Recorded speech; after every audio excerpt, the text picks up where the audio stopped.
Hello बच्चों।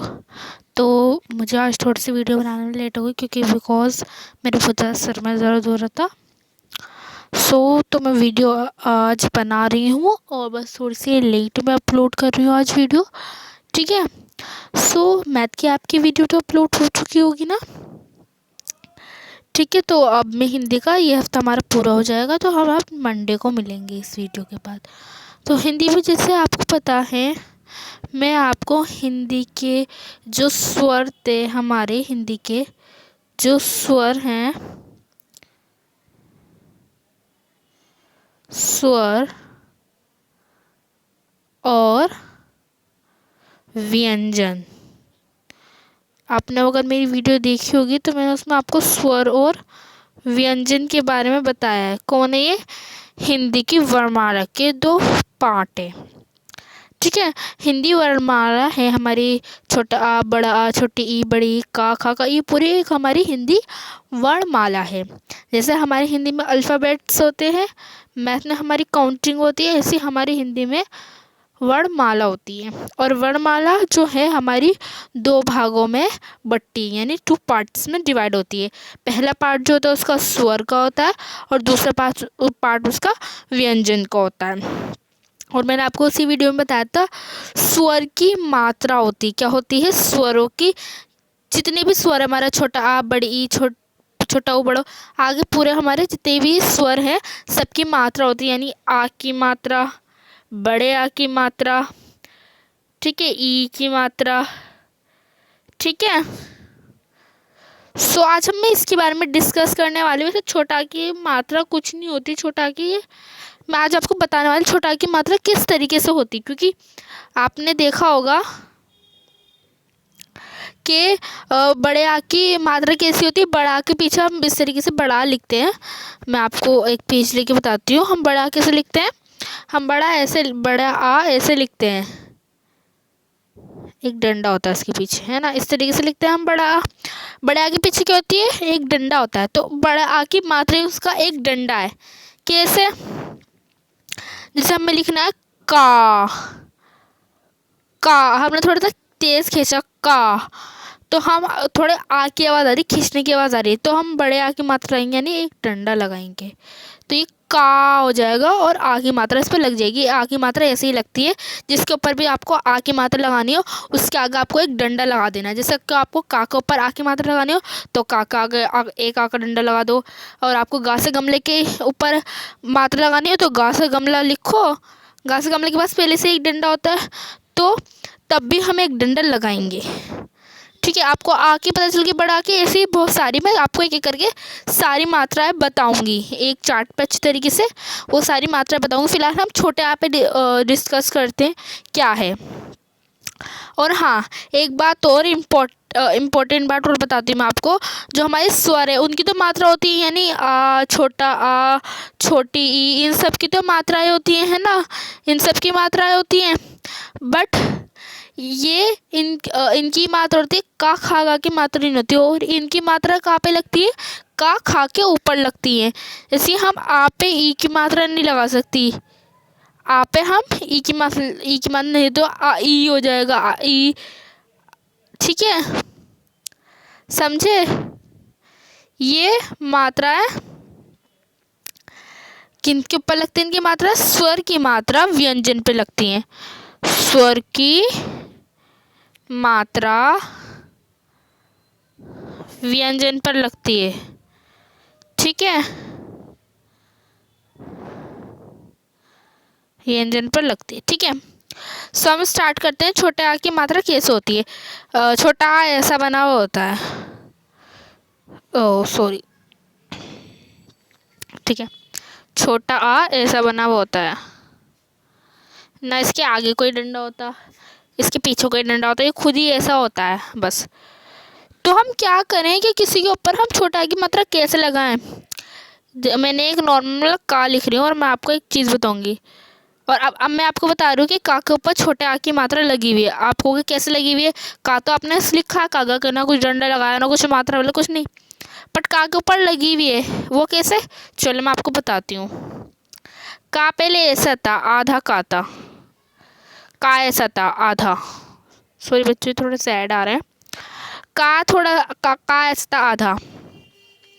फिर हमने क्या करा, प्लस इसके ऊपर छोटे आ की मात्रा लगा दी तो ये पूरा का बन गया, ये पूरा का बन गया।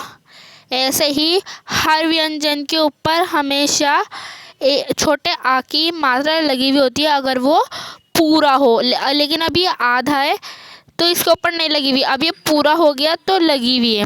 ऐसे ही कोई सा भी हमारा व्यंजन पूरा लिखा हुआ हो तो समझ लेना उसमें आ की मात्रा लगी हुई है। जिसकी मैंने खा से खरगोश लिखा, मैंने आधा खा से खरगोश लिखा, पूरा नहीं लिखा। प्लस मैंने यहाँ पे आ कर दिया तो ये पूरा खा से खरगोश बन जाएगा। अब बनेगा ये पूरा खा से खरगोश, ठीक है। तो छोटे आ की मात्रा समझ गए आप कैसी है, पूरा बन जाता है। तो अब हम इसी के बारे में डिस्कस करेंगे, यहाँ पे डिस्कशन करेंगे, ठीक है। तो मैं थोड़ा सा पीछे जाती हूँ। सो या हम यहाँ पर मैं आपको यही बताऊंगी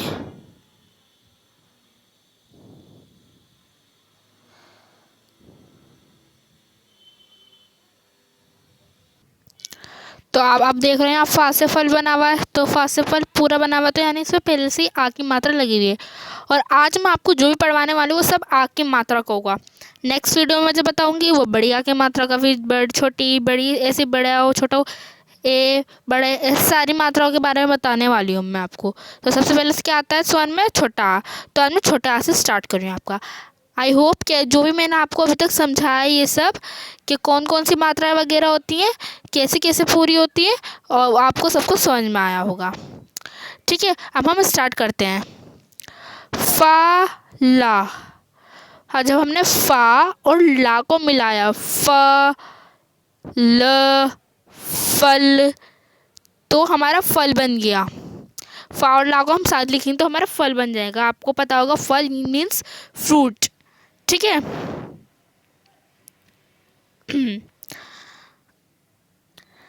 वा ना वन, प्लस का निशान इसलिए लग रहा है क्योंकि हमने इन दोनों को जोड़ा, इन दोनों को प्लस किया। वन मीन्स जंगल, ठीक है। जंगल आपको यहाँ पे दिख रहा होगा, वन मीन्स जंगल। अब हम कैसे पढ़ेंगे कैसे इसको, यही प्रॉब्लम बच्चों को बहुत ही ज़्यादा होती है। सो आपको कुछ नहीं करना है, पहले तो आपको अच्छे से जो आपकी हिंदी वर्णमाला है वो याद होनी चाहिए। सबसे पहले महत्वपूर्ण जो आपकी चीज़ है आपको वो याद होनी चाहिए, ठीक है। और उसे समझना आना चाहिए कि छोटा से आ रहा है तो अनार, आ बड़ा आ तो आम, इस तरीके से आपको थोड़ी समझ होनी चाहिए। आप पहले उस चीज़ को वर्णमाला को अच्छे से समझें, याद करें, बार बार उसको लिखने की कोशिश करें, उसके बाद आपकी मात्राएं आती हैं। सबसे पहले आपको क्या क्या करना है मैंने आपको बता दिया है, ठीक है। ये चीज़ करनी है, उसके बाद आप यहाँ पर पहुँचेंगे, ठीक है। सो फा, तो फा के बाद आए तो हम फा, और फिर आ रहे हैं ला, तो ला के बाद आ रहे हैं ल, फल, ल फल, ला लिखा है तो ला ही पढ़ेंगे हम। बच्चे बहुत से क्या करते हैं, मेरी बहन भी है छोटी, वो भी ऐसी करती है, लिखा कुछ होता है पढ़ती कुछ है। जैसे फा ला लिखा तो फल, फल, और फिर पढ़ने की कोशिश करना है किस तरीके से बन रहा है फल, तो फल बन जाएगा हमारे यहाँ। फिर वन, वन इस तरीके से पढ़ना है। वा लिखा तो व, अगर ना लिखा है तो न, वन, इस तरीके से थोड़ा पढ़ने की कोशिश करनी है। बहुत अच्छे से आप पढ़ना सीख जाएंगे, मैं धीरे धीरे आपको सब पढ़ना सिखा दूँगी। न ल नल, नाला नल, नल मीन्स टंकी, ठीक है। घर, घर, घर मीन्स घर नॉर्मली जो हमारा हाउस होता है।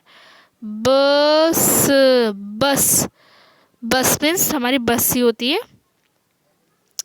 स्कूल बस, बहुत सारी बस चीज़ होती हैं हमारी। रथ, रथ, अब देखो ये तो बहुत अच्छा बात है, रा से आपने रथ ही पढ़ा होगा ही हो, जो भी पढ़ा होगा, मतलब नॉर्मली लोग राथा रथ ही पढ़ते हैं। ये जो आपको बुग्गी दिख रही है ना इसके पीछे, यहाँ पे ये शादी वगैरह होती है, ठीक है। आपने देखा होगा। ये जो पीछे लगी होती है बुग्गी बोलते हैं इसे। वैसे शुद्ध हिंदी में देखा जाए तो रथ बोलते हैं, ठीक है। एंड हल, हल आप सोचेंगे हल तो किस चीज़ का, हल दे देना इस तरीके से भी होता है, बट ये वाला हल नहीं, जो कुल्हाड़ी वगैरह होती है ना, हल चलाते हैं उस तरीके वाला हल है ये, ठीक है। आपको पिक्चर में दिख रहा होगा। गज, गज, गज मीन्स हाथी। और जग, जग, जग, जग मीन्स जग जो नॉर्मली है पानी, जिसमें हम पानी पीते हैं वाला जग। और धन, धन, धन मीन्स पैसा। तो आज की आपकी क्लास यहीं पर ही ख़त्म होती है हिंदी की। और अगर आपको मेरी वीडियो अच्छी लगी हो तो लाइक कीजिए, शेयर कीजिए एंड कमेंट कीजिए। और जिसकी मैंने आपको बताया आज की जो हमारे वीक था उसकी सारी वर्कशीट सारा जो मैंने काम है आपको सब करवा दिया है सिलेबस के अकॉर्डिंग। मेरी कोई सी वीडियो नहीं रह रही है अभी इस हफ्ते, पिछले हफ्ते मेरी रह रही थी, बट अब मैं आपको मंडे मिलूँगी, ठीक है। बाय।